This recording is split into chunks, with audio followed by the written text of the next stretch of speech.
All right, thanks everybody for being here. Very excited about this panel. Great group of guys right here to chat about some of the topics that we have on hand today. First and foremost, start with introductions. Steve Bagdasarian, Vice President of Business Development from Fixu. Very excited to be in Seattle for the first time where it's not snowing or raining, so I was very happy about that. And why don't I let the panelists introduce themselves as well? Sure. Is this the right level? Yeah. Good. Okay. Bryant Lee, Facebook, work for our PMD team, which is the Preferred Marketing Developers. We basically work with 200 plus developers in the areas of pages, apps, ads, and insights to help make marketing easier and more efficient on Facebook. In particular, our team works specifically on a lot of our mobile initiatives, as well as our growth and DR initiatives. My name's George Meredith. I'm with Google. Basically, I'm the business manager for our mobile apps network. So that was AdMob. It's inside AdWords now. And I'm from the advertiser perspective. So basically, people looking to run ads on our mobile apps. Awesome. So one of the things I'm really hoping to get out of this panel today is a little bit of a discussion around, just the shifting trends from, the publisher and platform perspective, and the growing need for transparency in our space. But first and foremost, there is this movement towards greater demand control. Publishers looking for more direct revenue, quality versus quantity. I'd love to get your perspective, and George, maybe we can start with you. But how do you see the role of the platform and the publisher changing in this ecosystem now? Yeah, sure. So I think from the publisher perspective, user acquisition is getting even more important. So it's kind of an interesting balance where I see studies that 75% of your revenue is coming from in-app purchases, but to get those people in the app, you got to do acquisition. And then it's kind of like, what's the most effective ad units to kind of run to get the inventory? So the trends I'm seeing is, I think, less ads, but more impactful ads. So we've kind of done studies and publishers who kind of do like full screen interstitial ads. It's almost like the equivalent of running one banner ad. So I think we're going to see a movement toward kind of segmenting audiences, trying to get more users, and then basically kind of running higher impact ads. So I think we'll see a more quality shift. And then on the transparency front, I think if you're a good quality publisher, you want people to know about your inventory. Buyers there's so many shady places to get inventory. I think if you're a quality pub, you want to be kind of on exchanges, you want to be open, and you want advertisers to know that you have good quality traffic, good quality ad units. And so I just see kind of the industry getting more transparent and sort of better sort of quality ads and really doing better kind of user acquisition. We agree as well. I agree as well. So from Facebook, it really starts with the advertiser and solving a real advertiser need.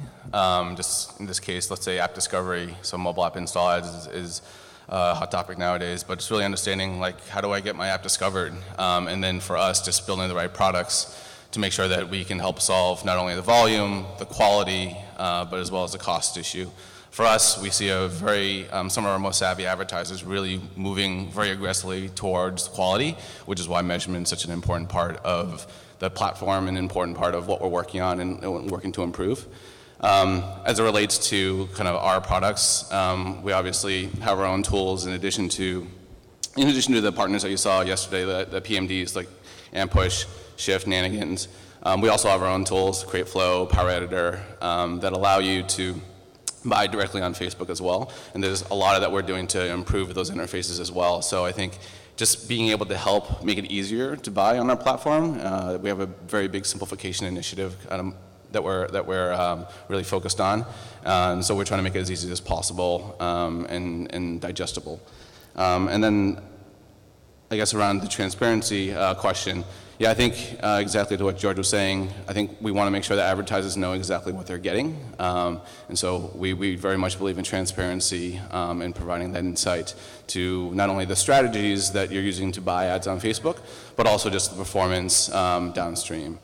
But that said, I think, and this is always a topic that is a frequent topic, is we always try to balance anything we do on the ad side with user sentiment. So we need to make sure that users aren't being spooked out by ads or making sure that they think that relevant ads are being served to them. That's the reason why we're spending a lot of time and resources on improving our targeting, providing more granular targeting, so that you can not only reach, so more importantly is that you can reach the right users at the right time. Great.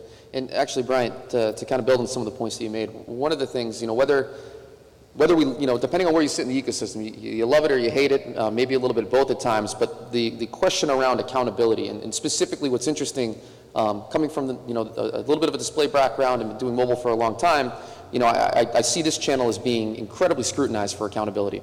And, is this the era of accountable media, and we're being led from a mobile perspective? How do you see that scrutiny around the accountability of ad spend really, transforming everything? Yeah, I mean, like I said, just building on the transparency side of it, I mean, we do make sure that the advertisers know what they're getting, just from a cost and performance perspective. We do things, and we do support things like view tags on our platform. I think it will, and mobile is a little bit just more difficult to measure some of that, and I think that'll change over time.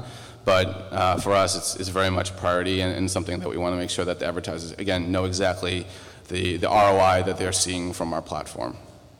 Yeah, I heard a funny, I had an advertiser tell me last night that, so basically, they were going out and they just wanted installs for their new app, and so the space is so kind of confusing because you might work with one install provider, and then they broke out that deal to other places to get inventory. And so all of a sudden, this app developer was getting, practically death threats from users being like, why are you showing ads to me? Like, I'm getting push notifications about your app when I'm trying to use my phone. And so this advertiser had no idea that his ad that he'd done with this network got brokered out to that network that worked with some advertiser that's doing push notifications that were pissing off users. And there's just so much craziness going on right now that, yeah, you got to cut through it all and be very transparent, or just, it's going to get really into shady areas. So, we're all focused on the user and basically good quality ads, not being invasive, and really we want, users love apps, and we want to be in a position at Google to show them apps they love, and I'm sure Facebook is exactly the same way. And we got to get around this, away from this just drive installs at any cost. Who cares if the user is going to use it or not? To more of a, let's focus on great content and finding great users for that content. And I hope sort of the industry moves that way. And I think it will, as people get off this game the rankings type play. So, George, to that point, what's interesting is the notion of premium. I've heard it a little bit over yesterday, and talked to some people earlier today about the idea of premium and the shifting notion of what really is premium and what's not. Do you see, the standards of how we look at inventory adjusting as well? With the rise of programmatic and the need to look for more quality efforts when it comes to everything from performance campaigns to brand campaigns. Do you see that notion of inventory, of how we view premium adjusting in this world? Yeah, it was always, I remember in the early days selling, our teams would take out sort of, these apps that were getting a lot of users, maybe like a photo sharing app or an app just like movies, and say these are premium audiences, but these advertisers had never heard of these apps, and they're like, no, we just want the New York Times app. But you're like, or the Discovery Channel app, or well, that's, users are on Flipboard, they're on other things. So I think it's hard to determine whether an app is premium. You really have to look at the audience, because there's tons of new apps every day. So our vision of premium, I think, is really going to be around the user and the user audience. Maybe there might be some device, if you're on a really high-end device. But yeah, we do segment, we don't ever want to bring in oh, this is some scandalous app or some throwaway app. But in the whole bucket of quality apps that, not every advertiser is going to know all the apps, but they have quality audiences. And so we try to position our audiences in targeting over well, are you buying the New York Times versus, you're buying some new, food app that you've never heard of. but has a great audience. And one of the great things, been coming from a buyer's perspective, is the idea of targeting, right? And it's always a hot topic. And as mobile's become more and more fragmented, at the same time, there's been great offerings specifically from the platforms around targeting opportunities. Bryant, would love to get your perspective. Obviously Facebook, there's always a large amount of targeting criteria that an advertiser can tap into. Are people doing it well, or are we almost in a state of paralysis? I mean, which way do you see the market kind of going with that? Yeah, we have a lot of targeting options. As you know, I think if you take all our different ways to target and buy on Facebook, there's like hundreds and hundreds of thousands. I think it's over 600,000 ways and permutations. But yes, targeting is, I think, one of the things that is key to our platform and one of the huge value propositions of our platform. Advertisers are learning and are getting much better at doing this. And it's just going to come over time with just as more and more people come onto the platform and actually see the ROI and see the value that the platform can provide.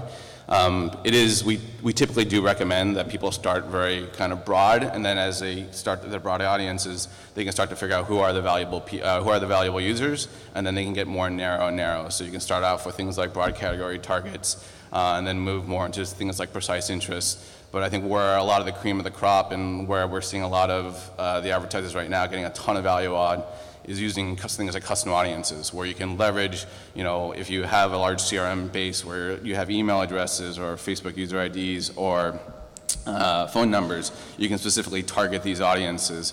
And so getting really, really smart, having a very strategic and deliberate way at how you want to cut and segment your data, and changing and adapting your creative and messaging to those users to increase ROI, increase conversion, increase ROI is something that we're seeing over time. And there's a lot of education that needs to go along with it. Our sales team is doing incredible, and our account team is doing an incredible job with that, and as well as our partners like the PMDs, which have been instrumental in helping to scale a lot of our advertisers and the platform overall. Great. Yeah. I'd say for targeting, the interesting thing about targeting, so Google has a network business where essentially we have like 300,000 apps that run our ads. These will be like banner ads in the app or full screen apps. And the value of the network business really is in how can you enable targeting, so how can you understand that audience and make it easier for people to buy. We also have an exchange business where it's like you don't need any of our targeting. I just want to reach these devices, and I'm going to bid on a device ID or a IDFA. So we really have two businesses, and in our network business, yeah, it's all about targeting. And essentially what you want to do is have some secret sauce there so people keep buying on the network. And yeah, we do a lot of similar things. I mean, Facebook, obviously the king, but we're starting to work in a lot of data from our Play Store, data from some of our owned and operated apps like YouTube to make our targeting better, so you can really get good quality users on our network and don't have to just kind of like buy blind on an exchange. So George, you mentioned the exchange, and it'd be crazy to kind of go through the panel and not have to bring up the topic of programmatic. Obviously, Google's made a lot of investments on that front. Bryant, Facebook obviously has a commitment towards FBX, but in general, the movement towards programmatic. I mean, are we here? Is the power of machine learning really going to take this whole media landscape to the next level? What's your perspective? Well, so I met somebody last night who has 500 million device profiles database. So they have a database on 500 million IDFAs or device IDs and profiles with those. And so I was shocked. Like, I didn't realize that companies had started to do that. I mean, they do this on the web with like Blue Kai and others. They build profiles off cookies, but I really hadn't realized it had gotten so big for a few very, very large players. And so those guys are hungry for buying on exchange. MoPub's done phenomenally well, being, I think, the first really big exchange. And now we're starting to expose, IDFA targeting and other things in our exchange. And so I think you're going to have two classes of buyers. You're going to have these guys that are massive, that have these huge databases, that know exactly the device IDs they want to bid on. But not everyone's going to be that big, and the privacy things are not all that clear. And so I think you're going to have the network business, but really sophisticated guys have already done this, and they're really just hungry for Google. I mean, we've got like 5 billion impressions a day run through our network, so it's like, yeah, I'm definitely going to see people jump onto programmatic because it's already there. It's already there. I was really surprised. Yes, from our side, definitely we see a shift as well to programmatic, but I think in our perspective it's still relatively early. We just need to figure out how it works on our platform and making sure that the performance that the advertisers are seeing the performance that they want. We obviously have our own exchange in the Facebook Exchange, but it's only available for desktop, and we're slowly just rolling that out.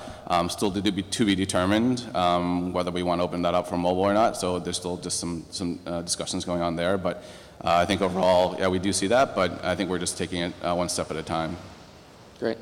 As an industry, I think we're growing up, right? And one of the things that I know we work with you guys, and a lot of people in this room work with, amongst each other, is the shift towards value, right? ROI, LTV. Are we there? Is the market really moving in that direction? I mean, how do you see that really impacting, both the market and both, what you guys offer from your company and your platform perspective? Yeah, we're definitely seeing a shift. I think it's still early, and I think some verticals are potentially a little bit better. Gaming is really, really great ROI. E-commerce is getting there. Brands we're even having conversations with brand on that side, but ROI is very much what we're focused on. I think when we first launched mobile app installs, a lot of the conversation was around how can I get the lowest CPI? I want the lowest cost. I want the lowest cost. But then as we started working with these advertisers. Poshmarket is an example where they're seeing 3x ROI, and now they're spending 90% of their acquisition spend with us because they're seeing the value associated with it. And I think for us, it's just actually getting the story behind that, making sure that people understand the value of it, which again is the reason why we're investing a lot of time and resources in drawing out those insights and working with the right partners to make sure we're providing that insight. I think it will just happen over time. It's complicated. As we all know, mobile measurement on mobile is somewhat fragmented, and the rules are always changing. But this is something that again, we believe is super important, and I think it's only going to increase over time. Yeah, and I think, for us, I think partnering with HasOffers has been great. They're helping advertisers solve some of these problems. I think a lot of advertisers have rushed to try to measure lifetime value, but we still see a lot of problems early on in just attribution, like where did this user come from? I mean, there's still, Google has been slow to adopt a lot of the measurement standards. Now we're getting there for our network, but we had this time where it's device fingerprinting. Well, that's not exactly the most accurate way to do attribution.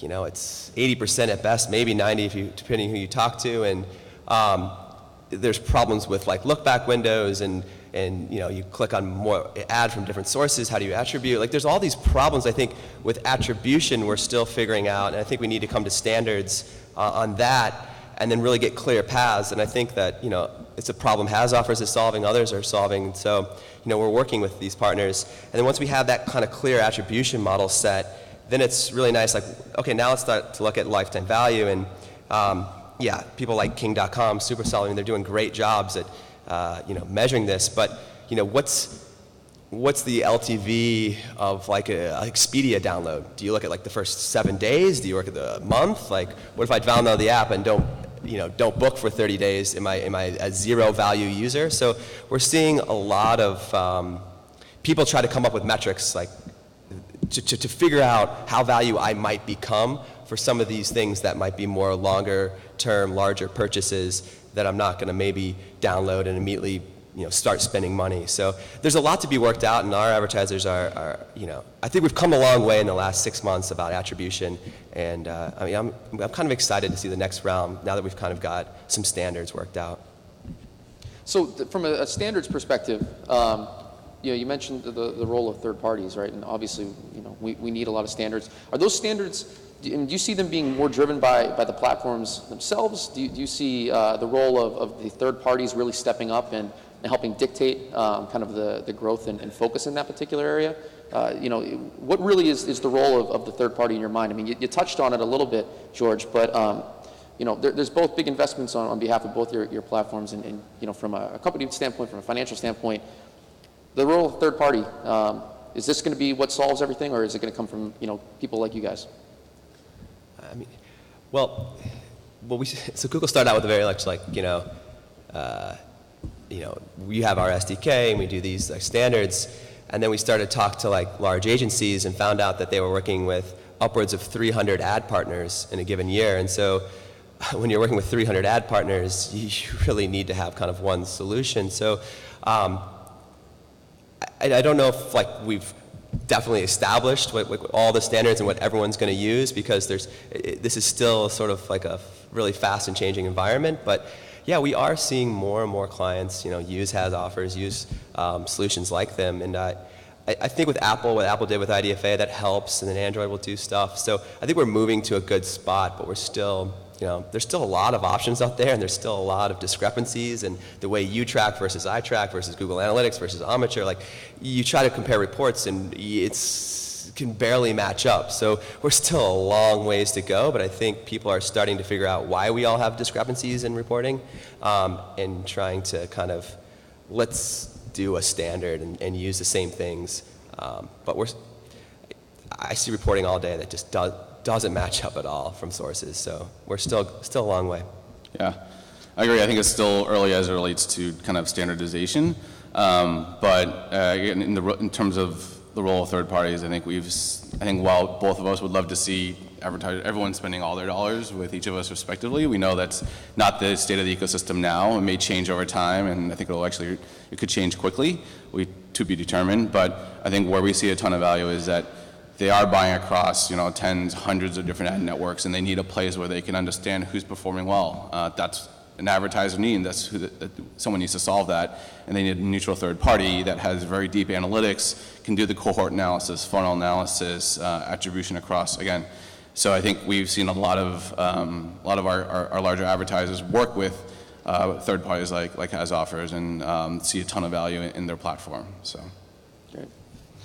And just to kind of leave everybody on a good note, would love to know from your guys' perspective, and if you could both please answer, what are people doing well? What are advertisers doing well? What are some best practices that we should take into consideration? I mean, there's definitely a change in the market. There's some exciting stuff on the horizon for both your companies and what people are doing right now. But what are some best practices we can leave people with? Yeah, so best practices or things that we see people doing well is, I think measurement is probably the top, if not up at the top of that. Just really understanding the value that you're driving. If you don't understand the value of the users you're getting, I guess what's the purpose? Great, you got a cheap install, but you just paid for something, you don't know if there's actually generating money for you. That just doesn't make any sense. So I think for us, is the ones who are the most savvy and really scaling the best are the ones who are focused on measurement first. The second is just creative optimization. At least on our platform, it's a very rich, native, immersive experience in how people are actually interacting with the ad on Facebook. So people who keeping their creative really fresh, rotating it very frequently, like 5 types of creative over 2 weeks, and making sure that creative is targeted or accommodates exactly who you're trying to target, I think is super important.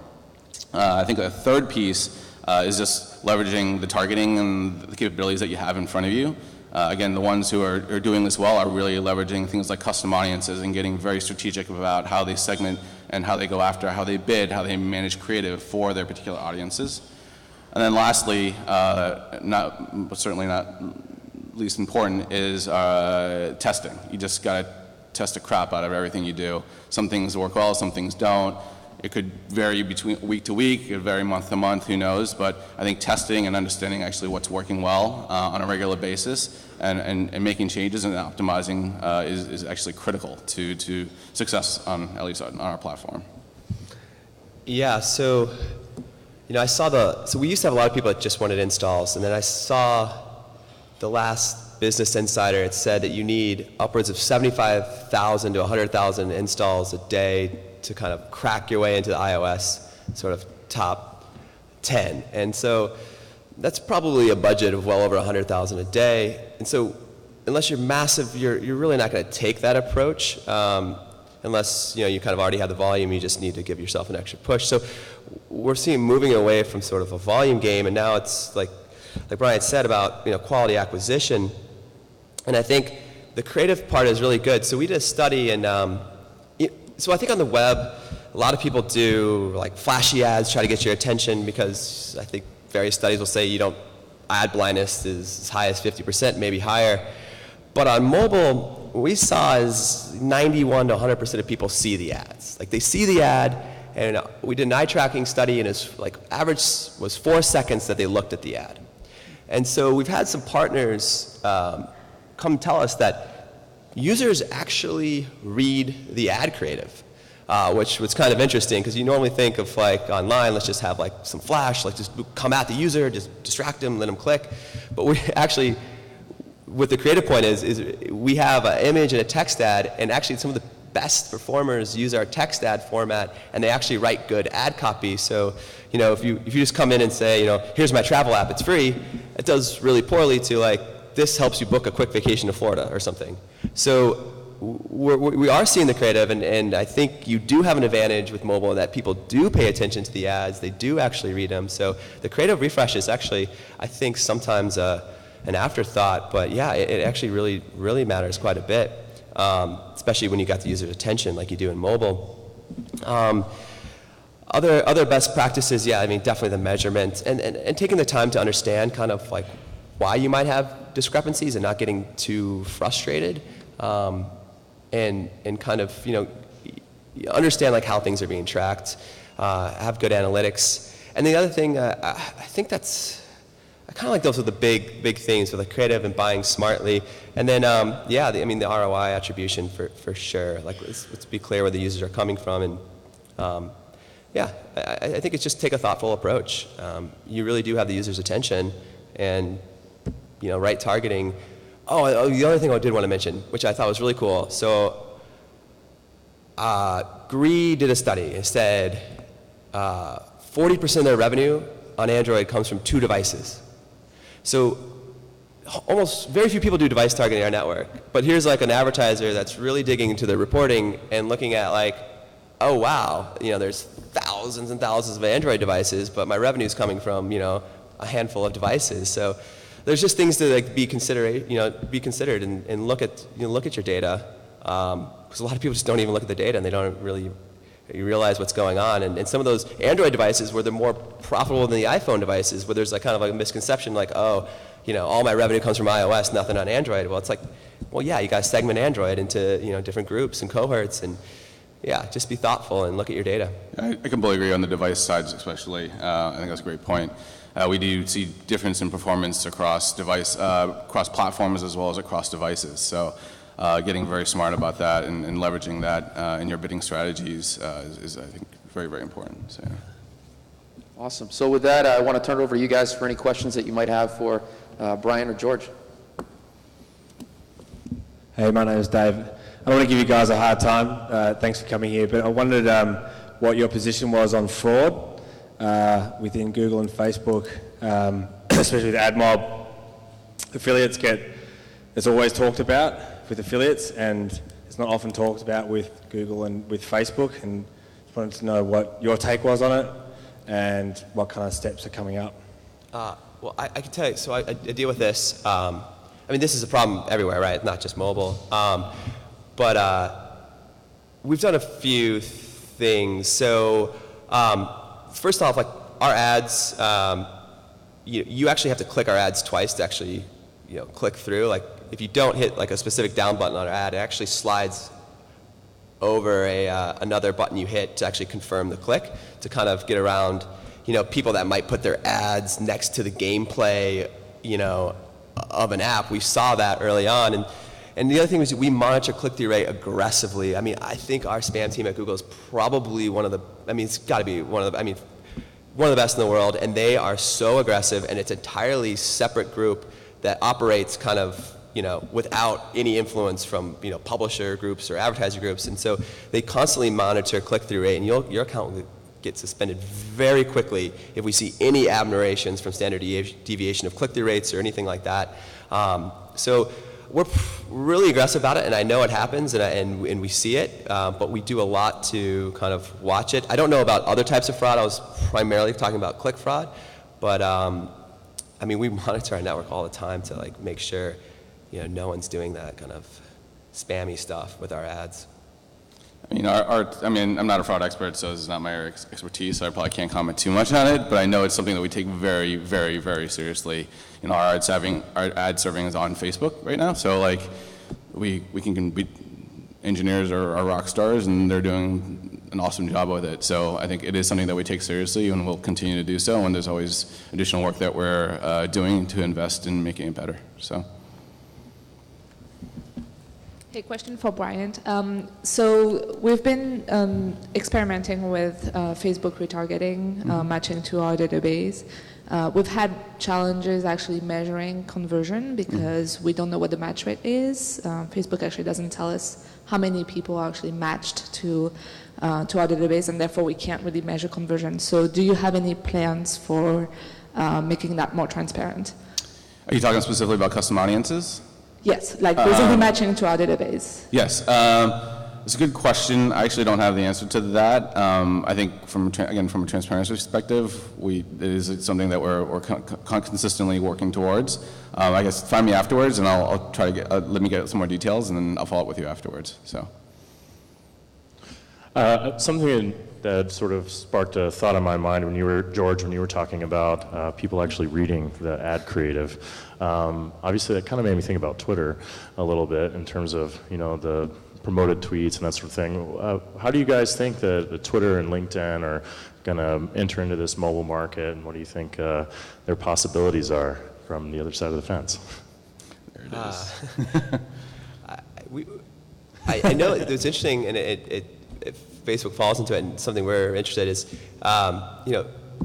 with Twitter is interesting. You get that social uplift, which is so like amazing. So I know that our teams have experimented, even buying our own ads on Twitter and seeing the kind of retweets and the social uplift. So I think it's a really powerful product, but you gotta be real thoughtful. Like I think what Facebook's doing is nice with not overwhelming the users with a lot of ads. So I think that's the balance, and I think that's being worked on. But we know when you do it right, we've seen them have really, really powerful kind of the social effect. But then it's that balance, right? Like I think Twitter got a little bit of heat for doing some TV ads lately that people thought were like not genuine. So I mean, you just got to walk that line.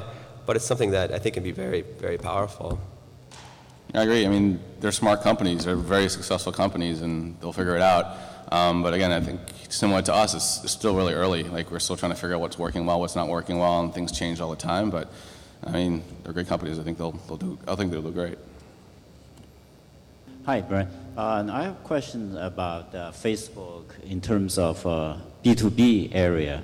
I know you have a lot of user base, but we try to do some advertisement on Facebook, and we don't get much results because our target audience is typically large enterprise management team.